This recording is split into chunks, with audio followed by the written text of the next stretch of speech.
How you doing? My name is Jullian Taylor. I'm a Philly native, Temple alum, and current defensive tackle for the Tennessee Titans. In 2020, while the world was on fire, I say I developed a closer relationship to my family and friends while we had some time to spend time with family during the quarantine. Nah, that's dope. That's super dope. Um, Super excited to talk to Julian today. We go back to spring ball 2013. That's the first time Yeah. we met at Temple. So, Mhm. and then from then, like rest is history. But I definitely want to dive into what you just brought up. When a year when the world was on fire, you got closer with your family. So, like, Yes. talk to me about what is the shape of your family like, or the demographics of your family.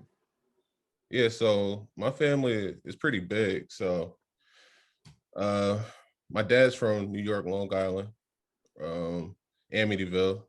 My mom's from Philly, and both my grandparents are also from Philly too. So got a pretty extended family on my mom's side that's in the city. So while I was home, I got to really see my mom, who I barely get to see while I'm on the road unless I'm coming back in between states or OTAs in the season. So it was good to see her a lot, more as if I was at Temple, and near the city.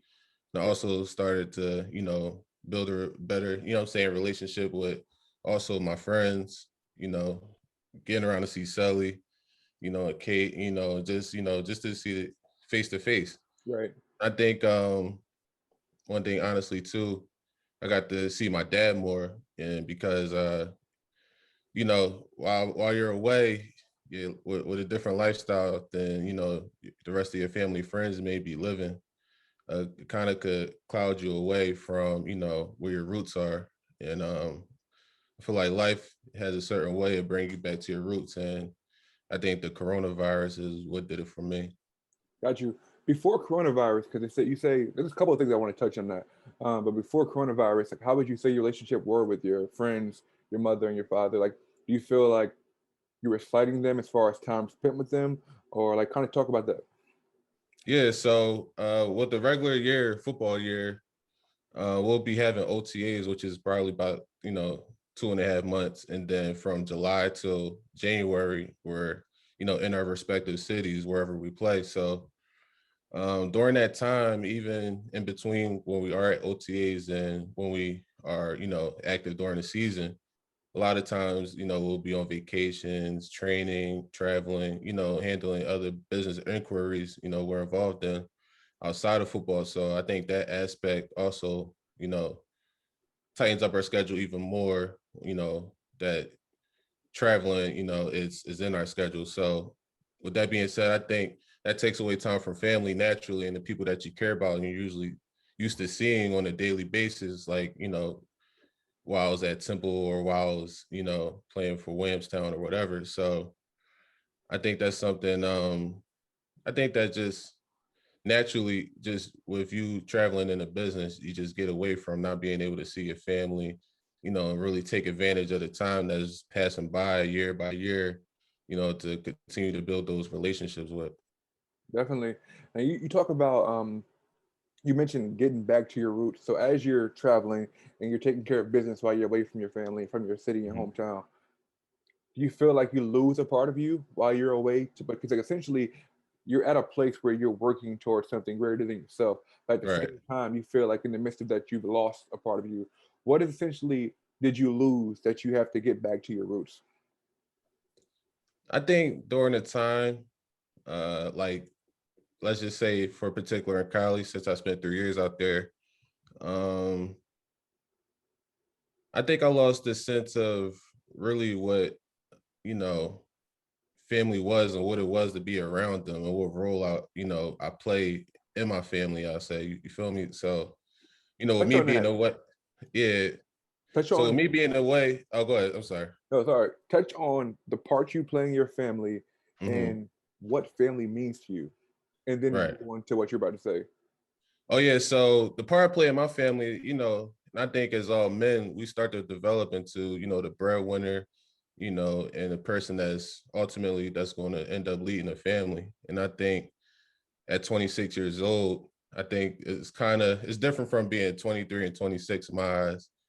As you start to, get close to 30s and the 40s, the expectation is for you to do more, and make sure the food is on the plate for your family, of course. So, that's what something that was instilled in me at a young age, and I was groomed, to learn, was to always, provide for your family, take care of your mom and things as such. So my family means everything to me. I want to be, there for them, whether they need anything. So I take it upon myself on my shoulders to, really, really, I say, make sure I could be the best example I could be for everybody, and make sure, I could be somebody everyone can look to. No, definitely. I Mm-hmm. want to touch on that though, because you mentioned like a pretty much a theme I got is a foundation of you and your family is you want to make sure that you're able to provide, secure, and kind of be a beacon of hope for them. Right. You stated that in 2020 was a year that you got close with them or you kind of returned to your roots. So if the root of that relationship is securing, providing for, whether it be financially, spiritually, emotionally, Mm-hmm. or being that beacon of hope, how did you get away from those roots? Do you feel like you weren't securing, or were you not financially providing for them? Like, what did Mm-hmm. you lose within that year that made you feel like in 2020 when COVID hit, I have to get back to that place? Yeah, I say the consistency, because like really when you're living around family and I'm in the city, like you take advantage of that time, you know what I'm saying? And I think about times where, I was around, I used to see my family friends regularly. Like, right now I'm grateful for it happening. But at the time you really take advantage of things like that. You know what I'm saying? You really don't know what you have till it's gone. You know what I'm saying? And just, for how it affected me, I think personally was like having people around me where when I'm going through something in my life, having them picking me up. Because to me, it's different than, talking on the phone and FaceTime than to walking out and seeing your roommates. Your parents are only 10, 20 minutes away from you. They can come pull up on you. You know what I'm saying? And you're in your hometown. That's for me what I experienced at Temple. You know what I'm saying? That's why I think going from Philadelphia to Cali was so tough for me, because all my life I've been surrounded by my family. And could always have that dialogue every day, whether it was my roommates, you at times, uh, my dad, my mom, cousins, whatever. I was surrounded by that, and it was easy assistance. Whereas where I went the way to Cali, um, things I was busy, games, practice, whatever, media, and one, I'm not around the environment that I'm used to, and two, the pressure is even higher than ever.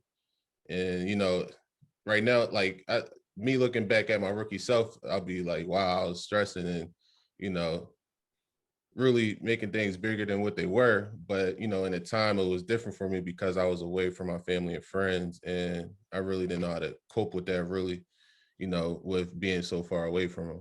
Definitely. I want to tap into multiple things you said there. Mm, One being away in the West Coast, you're 3 hours behind from your family over here. Also, you said you felt pressure. right. So I want you to talk about when you felt like you were pressured in your rookie year. What were those pressures, and did you feel like it attacked the ability for you to provide and secure and be that beacon of hope for your family? Right. So I think the pressure for me, honestly, um, was just to make the team. With any rookie, especially 7th round rookie coming into the league, you know, it's not a guaranteed spot on that roster for you. So with me taking a leap into the NFL and starting my career, that pressure was pretty high for me to not just make the team, but to prove that I belong in the league. Hmm. So I don't, if the pressure would be different in Philadelphia, who knows? You know what I'm saying? Because it's the same situation. But I think just with that initiative, of making a team and and proving that I belong in the league after my journey in college, it definitely built up a lot of pressure. I put a lot of pressure on myself to make sure I made the team and could provide for my family at the end of the day also. Definitely. So I Yeah. want to talk about that because that's a whole theme in terms of ball is life. Like people say that because it's a lifestyle. Um, Right. a lot of it comes from urban city community where we feel like from a very young age, I'm going to be exceptional at whatever this task is, whether it be basketball, football, arts, performing, so that I can provide for my family. So dude, I want you to walk us from you as a high schooler up into where you are now. What was your Okay. mindset at the beginning of it? Like, how was it in between that journey from high school to college to the ultimate level that everybody wants to go to? Everybody wants to be a professional. They want to go to the pros. So walk us through that journey and what was your mindset at each stage of getting to where you are now? Right. So I was, of course, a late bloomer. I only played my senior year of high school, varsity football. That's crazy. Yeah. Yeah. So I mean, my football career is relatively young compared to some other people. But I'll say, looking back at it, my journey with that, starting in high school at such a late time, I found out what it was, and what it means to really adapt. Because by the time I was a senior, people are already like really at the pinnacle of the game in that time period for them in high school. Mm-hmm. So, crazily, I wanted to be a quarterback when I started. And then it turned into me being a tight end, and then me ultimately going into playing D line and D tackle in high school. That's the goal for so many people. Not even goal. That's the ultimate destination for everybody who was tall and athletic. Right. Quarterback, tight end, then somehow either D line or O line. Nah, for real. Like it's the flashiness. So, so my journey, of course, started there. I played in Williamstown, New Jersey, uh, with with a lot of people. It was a lot of prospects in South Jersey that, of course, we knew, both me and you in college. And But don't slight the people. Like tell them about what happened your senior year. Like your the first year you actually take football seriously, and that's so when people are at their pinnacle, you're building your foundation. What did your team do that year of your senior year of high school? oh yeah, I mean, so yeah, I mean, well, so yeah, let's get into it. So my senior year at Williamstown was very interesting. I had the honor to play under Coach Fututola. I had the honor to play one of my best friends right now, Buddy Brown. I had the honor to, Hey, love. represent my family, right? Represent my family out in the field, my last name, and, as best as I could in Williamstown in South Jersey. So we ended up actually going undefeated that year and winning the championship. So yeah, it was crazy. My first year of First, football. first year of football, like wins the state championship, and not only that, but like leads the state and like it was like in pretty much a bunch of categories for that year. So like Right, talk about that. Like the first year you take football serious, you win a state championship, as right, well as have Division 1 offers that you right. eventually take up on. hmm I mean, like, the journey was just wild because it happened so fast. So at first I had committed to UMass, Mm-hmm. and then things started going on. It was pretty much the end of the season, and Roll got hired, and our new friend, so it was just crazy connection. And I ended up getting offered it, ultimately taking it. So, but with me coming in with so many great prospects, especially like in Jersey, Right. out of state, it kind of inspired me to want to play at their level. So for me, even seeing other D linemen that was in Jersey that maybe had those big offers, I was like, all right, now I see the standard. Now I want to kick my game and see if I can surpass that. And then wherever I ended up, I ended up. You feel me? So Right. that was my mindset at the time. I just wanted to work as hard as I could, do the best things I could on and off the field, and then just see where I ended up, and it ultimately ended up paying off for me. Got you. So like let's talk about that. You worked as hard as you could, hmm won a state championship, Right. then you ended up going to Temple University. hmm Let's talk about that process. Like you ended up at a school where you essentially won a championship, Right. then went to the pros. So like, what was that like? What was that journey like? What challenges did you face throughout the midst of being at Temple up until you got drafted? Yeah, so at Temple coming in as a freshman, um, I'll say it was I redshirted, so it was kind of like a thing where like I had to get used to having all the free time, not only on the weekdays but on the weekends too. You're not at your mom or dad crib no more, Right. so you don't got no curfew or time that you gotta come in. So with balancing that with football and school, and just life in general, like I juggled that a lot my freshman and sophomore year, you Mm, know. So at the time, I really didn't know what it was to be a really good or great football player my freshman and sophomore year. So as time went on, I bumped my head a couple times, went through some trials and tribulations. talk about You that. know, Like talk about those. Like when you finally face adversity and right, like either one, I'm not perfect, or two, like I have some work and growth that needs to come right. to fruition. What were those challenges like? Like talk about the process of Mhm. understanding and admitting that and then getting through it. Like how did you get through that? Yeah. So the challenges that I faced, I'll start with, you know, where I started to really, you know, not take school and football for granted. I say is in 2015, um, when I had hurt my knee. And, at the time I never really got like a major injury, but, Right. being absent from the game, you start to build more appreciation of it because one, you're healthy, you can walk around, do the things you want, but, you also can play the game that you love and that you blood, sweat, and shed tears over with your Right. brothers. So, that was a thing that, that made me really miss, not want to take advantage of my one opportunity to get a free education, but also to make it to the league and do some great things with my life. So when I see that opportunity kind of slip away from me, and me face some adversity, that's when I really started to have really more initiative in what I was doing. And I wouldn't say took it more seriously, but I started to make football really a lifestyle and apply myself more and spend more time with it. Let's tie that back into the theme of family. So Right. you mentioned before this that in 2020 you were able to get close, well, get back acquainted with your family. Right. I want to think about that theme while you're going through what you're going through, because at that time you have your friends, you have your mother and your father at a close proximity. You're in the same time zone. Right. What was the thought process though? Because you said in terms of before that you Hmm. want to secure, like, you want to essentially provide for your family, make sure they're Hmm. financially secure, but also have them around you and be like Right. that beacon of light.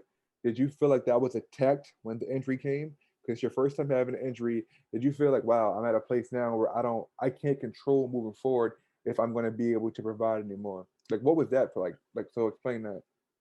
Yeah. Like I think all those thoughts go into your mind of whether you're going to return to sport and actually, play at a very high level. So at the time, I was definitely, receiving a lot of, love from my family and friends and reassurance that I was going to be okay.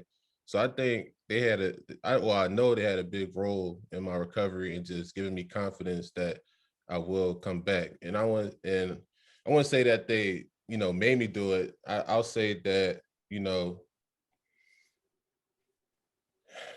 like they gave me the hope and faith to do it. You know what I'm saying? And I just walked in faith. You know what I'm saying?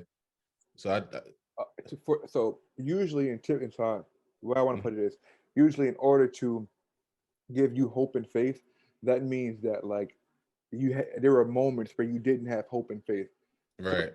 explain those emotions and those feelings that you were feeling when you were like, wow, if it wasn't for my family, I don't know if I would have pushed through this. Like, what did that feel like, and what made you trust your family enough to rely on them moving forward? Yeah. I mean, to rely on them, I think I always knew that they had the best intentions for me. Even before when I was in high school, I seen the love that they showed, and not even high school, but I think just in life in general, just the love that they showed me. Even without football or achievements, or anything really monetary or anything that really has to do with it. They were very supportive of me just organically.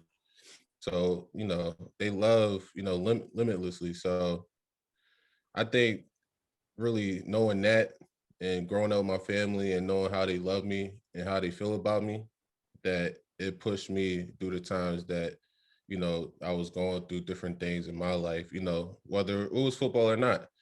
So I think with them doing it for football, knowing how much it means to me, it meant that much more to me. And it gave me that more much initiative at the end of the day. Got you. Mm-hmm. So what I want to talk about is, so your first real year of college or of football is senior year. That's the Mm-hmm. one year you put together that was like your serious year. Right. You go through college, you have the injury, but ultimately, like your performance on the field and your work ethic leads you to being drafted. So let's Right. talk about that. You're talking about in between you, like, so in between you getting drafted and essentially having pressure right after the draft. Talk about those two times. So immediately Mm-hmm. you're on top of everything. Like you're coming from a university where you're getting drafted after only playing one serious year of football of high school. In college, you have injuries, which knocks off a couple of years of you actually playing. Now you're at the point where you're drafted. What was that like? So let's talk about how you went from your injury, then you get drafted, and then you're in the league and you're back to feeling like I have all the pressure of the world on me. I once again to provide for my family. Right. So coming out of college, I really just had my last year to really put on my portfolio of me finishing a full season.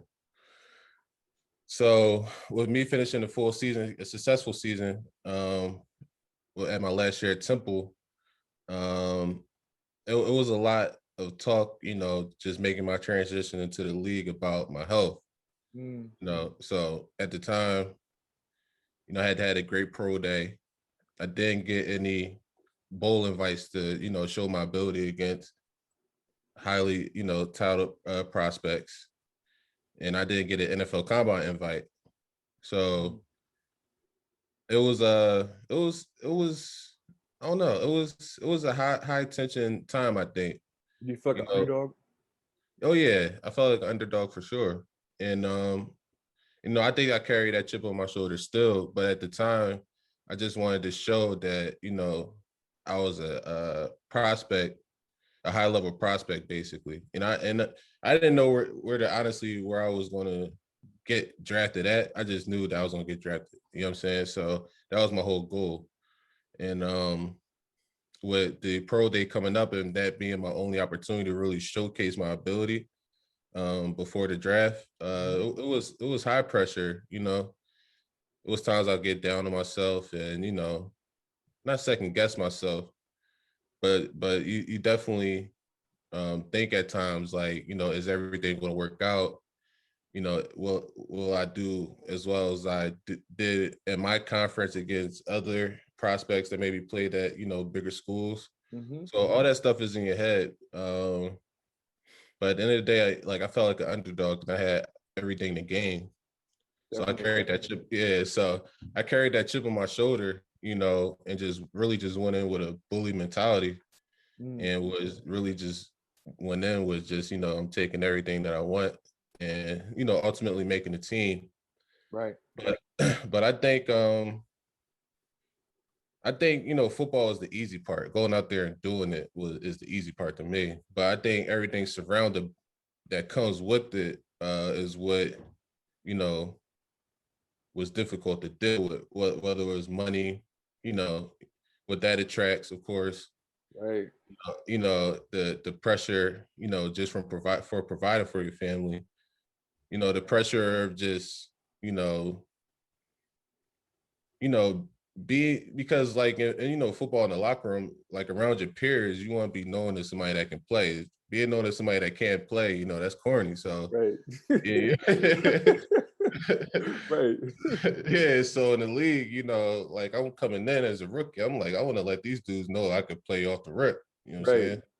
So that was like in my head. Like I just wanted to really start to build my respect and my rapport in the league. So like all that stuff, was just on my mind. But looking back at it now, like I don't think I would handle it any different way, but I think I would handle pressure now differently than I did back then, just learning from, the way I felt back then, really. You know what I'm saying?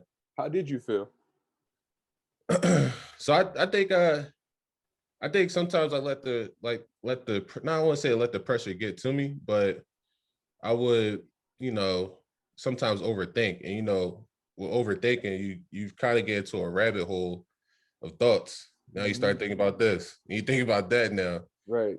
You know what I'm saying? And it's always mind over matter. So, you know, right now I'm not going to spend any time, going down a rabbit hole of what I can't control. I'm gonna just, control the controllable, as Mm. they say. Now that's a big theme right there, controlling the Right. controllables or controlling what you can control. So Exactly. what helps you quiet the noise? Because you mentioned before when you're talking about not like you had like doubts in your head of thinking about will I be able to compete against this conference player and that things like so. How exactly did you quiet the noise? I think I quieted the noise just through my work ethic and practice, Mm. repetition and just the quality time I spent, putting forward for into preparation. So I think that's the thing that really calmed me down, whether it was a practice game, OTAs, or whatever. It doesn't even have to do with football, just anything, where, I'm called on to like perform or, speak or anything. I put in the preparation and that's like the number one thing that really calms me down and gives me confidence when I go into things, preparation for sure. Got you. In terms of your preparation, what about those days where it's like you just ain't feeling it? Like you putting in the work, obviously you already see the gains, and it's like Right, the day where you like, man, I know what I'm doing. Like, so how do you right. get through those days? Yeah, so those are the usually days I overthink, you know what I'm saying? And Got you. you start overthinking, like this and that. But those days, like you just got let your legs take over and go. You know what I'm saying? Whatever you're thinking, you know, put in the back of your mind negative thoughts and put the positive mindset in front of all that. So, so it doesn't really overlap and, take away from all the positive things you did do at the end of the day. Got you. So essentially, getting back to your roots, sinking to your level of training, like Right. relying on your foundation. So I'm Right. thinking. So it brings us right back to where we started at. In the year of Right. 2020, you got back to your roots and got closer with your family and friends. Mm-hmm. Talk about what 2020 was like, because a lot of people may not know, but in 2019, or I guess the beginning of 2020, you were at a Super Bowl Right. with the 49ers. And now you Right. mentioned that you're currently a Tennessee Titan. So Right. explain that journey to us. Yeah, so 2020 was wild. That's all I can say. I mean, so I think my 2020 started the day after Christmas where I tore my ACL Mm, um, in 2019.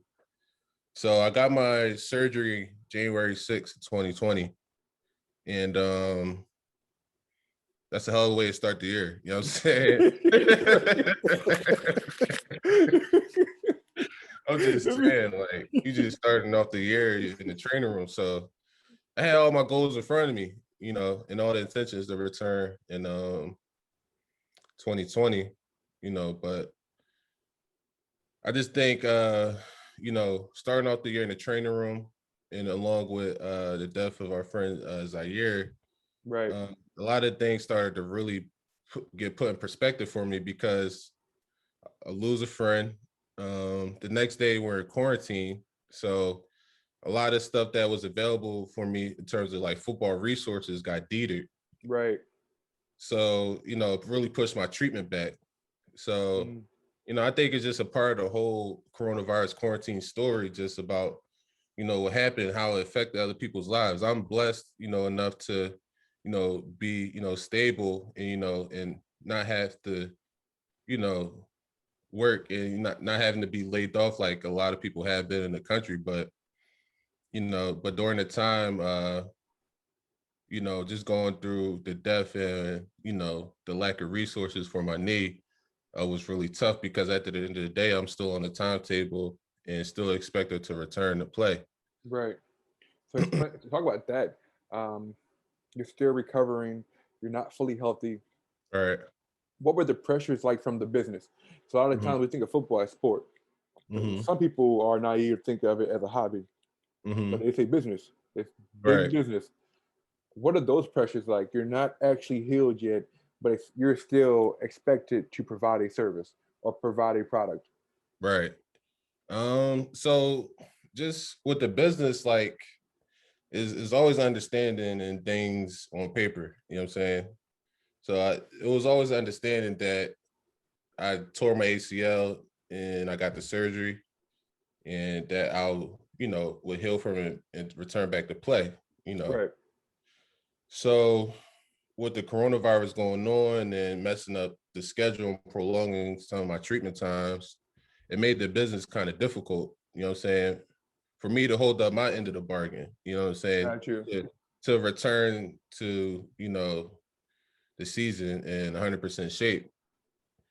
So with that going on, and with things in my personal life going on, um, it made it tough, you know what I'm saying, on me, just, dealing with both of those things, because, of course I want my friend, to die, but I also don't want to stay in the same circumstance with my health, you know what I'm saying? I want to heal. Right. Then, but with those unfortunate things happening, I think, throughout the year, as I got to spend more time and it drew me closer to my family and friends and us being around each other more, um, really made me grateful for my life and where I'm at right now and Mm, where I could ultimately go, right. because you see other people's circumstances. We've seen a lot of people's circumstances. There's a lot of people we've seen on the news with bad circumstances and, in bad environments and bad things happening to them. But, I'm here in the league with, a beautiful family and friends, and I got the opportunity, to play football again. And, that's all, that's what you pray for right there, Right. and play football at the highest level. So I think it got, me mentally right, just, being home, having that opportunity, because, everybody else is working from home too, to be around each other, even though those bad circumstances are going on in my personal life, in my business life, it brought me closer, to God ultimately too. Got you. But but closer to my family, friends, where I could lean on them. And I think one of the hardest years of my life. Got you. So, in the hardest year of your life, the answer to getting through, or put, I guess you could say, in the hardest year of your life, to put out the fire was simply going back to your roots or Right. becoming close with your family again. Because essentially, throughout your journey, the way you have quieted the noise or put the fire out is through your family support. Right. So now that you kind of have the answers to the test or the cheat code, what's next for Julian Taylor? Oh yeah. So we back this season with a new team. Grateful to be a part of, and getting back to playing at a high level. Getting back to doing the thing that I love, and I think this year for me is about really opportunity. I got Mm. opportunity to mean a lot to my family, my friends. We got people having babies and graduating, going to college. And I think, it's an opportunity for me to, be that uncle, cousin, friend, Right. whatever to my family OG. and friends. Yeah, OG or whatever. You know what I'm saying? Nephew. I think it's a great opportunity this year for me to do that, and it's forever. But I think for this year is definitely thing for opportunity for that, and business wise too. My opportunity in Tennessee with the Titans, and I'm Definitely. just excited for both. So it's a new year, chapter 2, of this NFL journey, and I'm excited to be there for my family, friends, and for my organization. Definitely. Big things that have come. Whether Yeah, tighten up. yeah, tighten up. Yeah. How you feel about Tennessee? I'm excited. I'm like, I don't know, it's crazy, just having the opportunities to do this, Hmm. when you're off a team, you know, you always, I don't know if I'm just speaking for myself, but you like, damn, like I want to get on back on again because I want to display my talent. You know, I want to win Right. for the organization. I want to mean, you know, something to my peers when they say they ran into me. You know what I'm saying? He was a good guy on and off the field and he can ball. A So good guy. yeah. You know what I'm saying? So I just want to be, I just want to represent myself and, you know, my family to the fullest in all spaces I touch, you know, and lead with respect. So, you know, so I'm excited to display that, you know, for the Titans. Definitely. I want to touch on that though, because Mhm. that came up multiple times throughout this conversation. Mhm. Meaning something to your peers, having the respect of your peers. Mhm. Um, what kind of has driven you to, when people run into you, feel like they need to be able to appreciate you for you to get value from it? Because it sounds like you have internalized that if my peers see that I'm doing well, I have value to them. Mhm. So what has like driven or given you the idea that you doing well with something externally outside of your body means they value you more? So I think it has to do with really how people will remember me really. You know what I'm saying? And how much I can inspire people. Cause I think I want more so inspire people through my actions. You know, that's how I'll mean a lot to them at the end of the day. You know, whether it's how I live, you know, and you know, however I carry out my personal, you know, my family and my, you know, monetary business, uh, you know, just to make them proud and really just, you know, pave the way for them, really, you know. So I think that really comes from, you know, just from the the losses I had because what, you know, Zaire passing, um, and my uncle just passing just recently, you know, it gives you perspective on like what you really leave when you're not here anymore with your Mm, loved ones. So any only thing that they left was really just memories and how, you know, they made people feel because I can, you know, tap into, you know, my head and, you know, still feel how Zaire made me feel when I was around them. I could still feel how I was and how Uncle Sean made me feel when, you know, I went to go visit him. And it was all good feelings, you know what I'm saying? got And you. all positive feelings. So talk about that, because think about it. Mm-hmm. You're pressuring yourself in terms of physically being dominant in football, or physically providing monetary, like, or providing financially for your family. But the things you remember by the people, unfortunately, who passed from us is where they made you feel. Right. Did they make you feel this way, or that you can overcome whatever because they were good at a sport or a certain thing, or they provided for you monetarily, or what made them leave such an impact on you? Because what pressures you and bothers you, but what left an impact to you aren't the same right now. So like, Right. what did they provide to you that made you think these two things are more important than the way you impact people? So I think it's two different for me themes I got, you know, from both of the losses in terms of like the stain that it left with me. So as Zaire, he was always a guy where he came around, he made you feel special. He was laughing, making jokes, giving Right, you attention somehow, whether right. he was joking or complimenting you or he say something was corny. It was some type of attention, but it was all love. So I think what I took from that and how I could correlate that into terms with, you know, what things mean to me that I want to give to people is, you know, it's that consistency and, you know, that quality time, you know, and that's something that I was blessed to have with Zaire, you know, quality time, casual time, recreational time. That's something I want to put into my family and want them to see, you know, that's something that I do just out of love, you know what I'm saying? But in terms of for my Uncle Sean, he was like, you know, top dog. So, you know, he really uh like groomed the whole generation, but he helped groom me, you know, into a man, especially my young adult years. not young adult, but like teenager years, Right.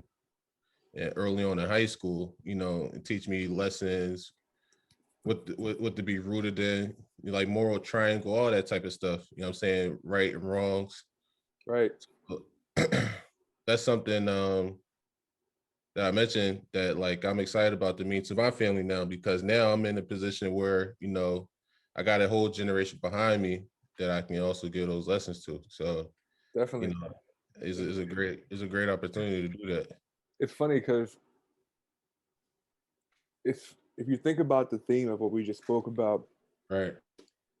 you felt pressured when you felt like you couldn't provide financially or be the security of your family. Right. But in terms of what left an impact on you was quality time, the way Right. people made you feel, or the morals that your uncle left to you, or what you can leave to the generation coming after you. Right. So the only thing that pressured you was providing something that is not ultimately important moving forward. And what I Right. mean by that is like, let's not get it wrong. People have to pay bills. Like you have Right. to be able to provide financially. Right. But the thing that motivated you is not the thing that meant the most to you. Isn't that weird? That like we That is aspire, crazy. we aspire for something that isn't what really like what we need. Like prime example, Right. mean when in 2020 when the year was on when the world was on fire, Hmm. you didn't say that I made sure I provided financially for my family. You Right. said I made sure I got back to my roots and got closer with them. So Right. in a year when you felt like you were about to die, the only thing you did was spend time with them so that if we were dying, you knew who I was, Right. whatever that means. Like Right. I made sure I spent time with these people. So moving forward, if I do die this year, they can remember me. Not Right. remember the money I gave them or how good I was football wise, which has Right. caused me issues and pressure. But Hmm. did we spend time together? No, that's a good point. You know what I'm saying? Like, I think like, especially like, in America, like we prioritize things differently to, something smacks us in the face. You know what I'm right. saying? Then we human all again. You know what I'm Exactly. saying? Yeah, then we feel like cute again. That's real. You know what I'm saying? No. If something bad will happen today, then it's like status quo tomorrow. You know what I'm saying? But Right. like you said, I think it's important to stay rooted and and what you got your origins in. You know what I'm saying? So No, definitely. Listen, this has been an awesome conversation. I'm super glad that we had it. But this is like kind of the after party part of the conversation. So, mhm, me personally knowing you, I know you're definitely musically inclined. Like you're definitely a fan of music. mhm, Also in terms of fashion. So, want to kind of let the people know the lighter side of Julian Taylor. So, if we're in a mhm. car right now, what are your five go-to songs that you're gonna play first? Man. I think, well, I will just go off what I was listening to today. Let's do that. So I play Wale, CC White. Okay. Uh, what else? I played Meat Cold Hearted too. I was in my bag today. Clearly, Yeah, those first two tracks. yeah. J. Cole, I think Lion King on Ice. Okay, And got two more to go. yeah, two more.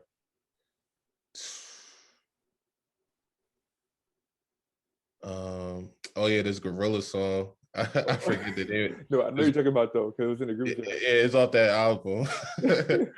And then I was listening to some Styles P, Benny the Butcher stuff. So Got some you. regular stuff. Yeah. Like, what kind of molded your list of music or like your idea of what you think is good music or good songs? Um my family is real into funk, like all my OGs and stuff. Okay. Funk, old school R&B, blues, jazz, and all that. And my grandma actually sung background with Stevie Wonder for 20 years. Wow, I never knew Yeah. that. That's news to me. Yeah. So I grew up like in a real funk, based family, Marvin Gaye, Stevie Wonder, all that, old school Mm, Mike Jack, like stuff like that. So I think that really shaped the who, how I listen to music today. Also, my dad is a big fan. Hold on, big fan of like the original hip hop, Nas, Mm, Rakim, Big Daddy Kane, stuff like that. So Notorious B.I.G. So I grew up listening to that type of stuff, and it definitely shaped sonically what I like nowadays. definitely. In terms of if it was game day right now, because they're gonna like let's say if a high school player, college player watching this right now, and they want to know what an NFL player listens to get them ready for an NFL game on Sunday. Hmm. What will be your go-to playlist then? My go-to artist or Go-to playlist? artist or what? Either way, whichever way you want to answer it.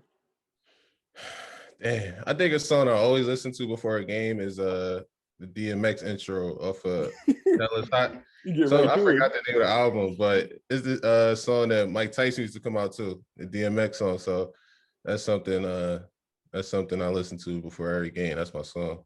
Nah, definitely. Um, in terms of the way you dress, so Hmm. what does fashion mean to you? Oh yeah, fashion to me is just really just expression. Like I really dress how I feel. Mm. You know what I'm saying? So I'm feeling preppy, I'm gonna dress preppy. You know what I'm saying? A little stuck up a little bit. You know what I'm Nah, I saying? like that. But if I'm feeling real loungy, I'm gonna put on some flip flops or some slides or something. You feel me? So and throw on some loose pants. But I really just dress just how I feel. I like playing with colors, patterns. You know what I'm saying? And just really just expressing myself. It's like you know, definitely a form of enjoyment for me. Nah, definitely. I Yeah, think that's one of the first things we connected on was fashion. We no, got for together. sure.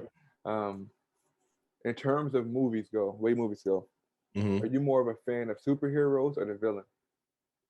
The villain. Like,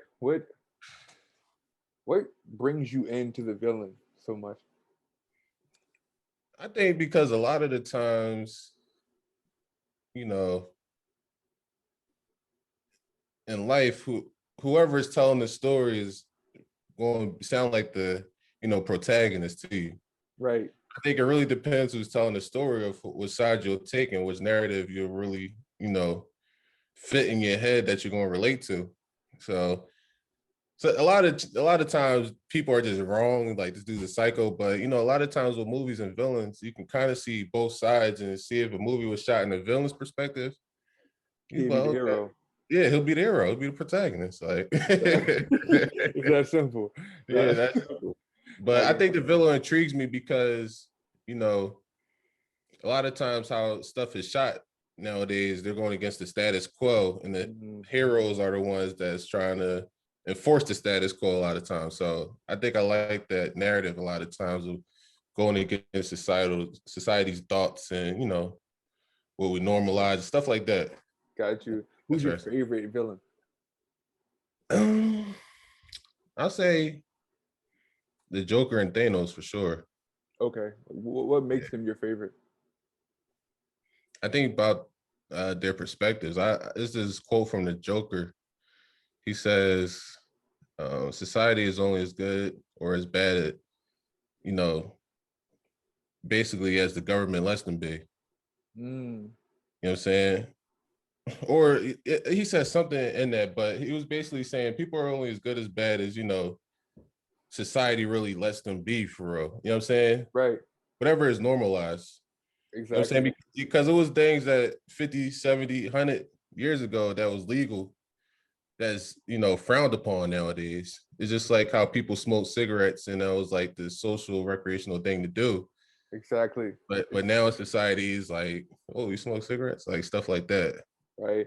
That's a whole nother conversation because you think about it, there were speakeasies, meaning that was a place where you would go get alcohol because it was illegal to drink alcohol. But now Exactly. we see nothing but alcohol commercials across every show we watch, Yeah, besides like kids shows. But other than that, like you have like commercials that are showing and glorifying people partying and having a great day, and at the end of the exactly. commercial, it's a bottle of alcohol. Yeah, Like that's I mean, it's interesting to see like not what we prioritize, but just the message that we normalize. I think is interesting. nah, definitely. So what I do now is typically because like a lot of people don't do it.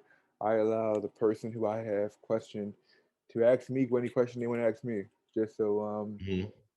just a different spin off and just want to see what you're thinking after the whole conversation. No, I mean, I don't really have any questions, but I think conversations like this are definitely good and what it represents. Two Black men having open dialogue about what really bothers us. I don't think that happens a lot. Mm, So, especially around our age, we a lot of testosterone, you know what I'm saying? A lot exactly. going on. So, and basically to look and be vulnerable is strengthening it. And I think that's what this is demonstrating, in this raw. So, proud of you, thanks for having me. You know what I'm saying? No, definitely. So what we're gonna do now is like for the last portion of this, I'm gonna allow you what's called mic drop. So I want you to leave the people with whatever you want to leave them with, and take as long as you want to take. All right. He said a mic drop. Yeah. No, man, I just just like my uncle, he had this quote that said, love on purpose, and that's why I want to leave everybody with, just to love on purpose and, to be intentional in your life. That's all. Definitely. Listen, I want to thank you once again. I want to thank you for being vulnerable. I want to thank you for taking the time out of your busy schedule to share with me and share with the people who are going to watch this. It has been an awesome conversation, and I got a lot out of it. But we just had a conversation with Jullian Taylor. But I am Maj, aka Oxcourt Bully, aka Big Sexy with the glasses, and want to make sure you guys keep checking in to watch all the other videos, and we'll be back.